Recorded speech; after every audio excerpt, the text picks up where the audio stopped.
I was 21 years when I wrote this song. I'm 22 now, but I won't be for long. People ask me when will you grow up to be a man, but all the girls I loved at school are already pushing.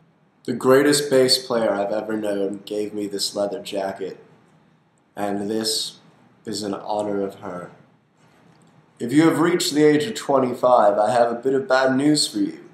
To wit, it is time, if you have not already done so, for you to emerge from your cocoon of post-adolescence dithering and self-absorption and join the rest of us in the world. Past the quarter-century mark, you see, certain actions, attitudes, and behaviors will simply no longer do. And while it might seem unpleasant to feign a maturity, not only appreciated by others, but necessary for your continued survival.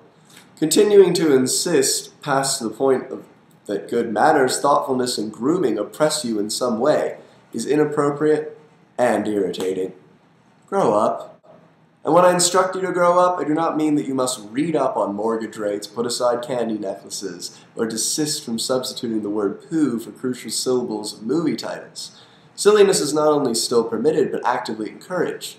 You must, however, stop viewing carelessness, tardiness, helplessness, or any other quality better suited to a child as either charming or somehow beyond your control. A certain grace period for the development of basic consideration and self-sufficiency is assumed, but once you have turned 25, the grace period is over, and starring in a film in your head in which you walk the earth alone is no longer considered a valid lifestyle choice, but rather grounds for exclusion from social occasions. And now, for those of you who might have misplaced them, marching order from everyone born before 1980. This was written in 2001. Remember to write thank you notes. If you do not know when a thank you note is appropriate, consult an etiquette book.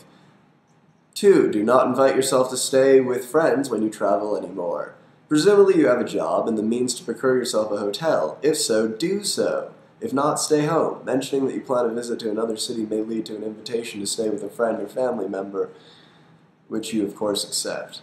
3. Do not expect friends to help you move anymore. You may ask for help, you may not expect it. You may ask for help, you may not expect it, particularly if your move date is on a weekday. Your friend have jobs to go to. 4. Develop a physical awareness of your surroundings. As children, we live in our own heads, bonking into things, gnawing on twigs, emitting random squawks because we don't know how to talk yet. Then we enter nursery school. You, having graduated college or reached a similar age to that of a college graduate, need to learn to sense others. 5. Be on time. The occasional public transit snafu is forgivable, but consistent lateness is rude, annoying, and self-centered. 6. Have enough money. I do not mean give up your scholarly dreams and join the world of corporate finance in order to keep up with the Joneses. I mean that you should not become the girl or boy who is always a few dollars short. 7. Know how to calculate the tip. 10% of the total, double it, done. You do not have to major in math to know how this works. You are not dumb, but your Barbie math is hard, flailing is agonizing, and is outstayed its welcome. 8. Do not share the crazy dream you had last night with anyone but your mental wellness professional. Nobody cares. People who start in the dream may care, but confine your synopsis to 10 words or fewer. 9. Learn to walk in heels.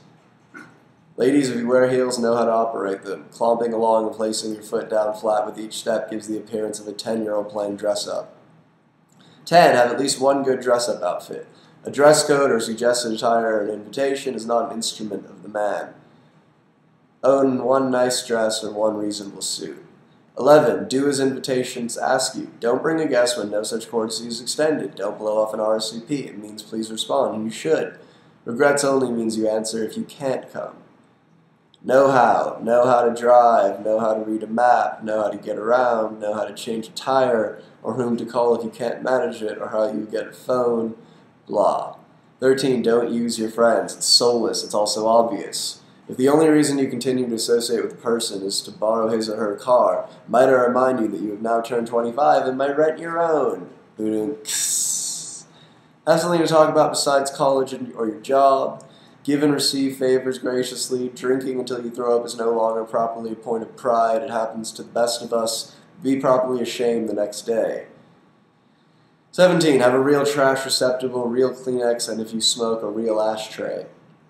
18. Universal quiet hours do, in fact, apply to you. They are generally as follows: midnight to 6 a.m. on weekdays, 2 a.m. to 8 a.m. on weekends. Mine is a fairly generous interpretation, by the by, so base practice should conclude and not start at 10 p.m. 19. Take care of yourself. If you are sick, visit a doctor. If you are sad, visit a shrink or talk to a friend. If you are unhappy in love, break up. 20. Rudeness is not a signifier of your importance. Rudeness is not a signifier of itself, nothing more. We all have bad days. Yours is not weightier than anybody else's comparatively and does not excuse display of poor breeding. Be civil.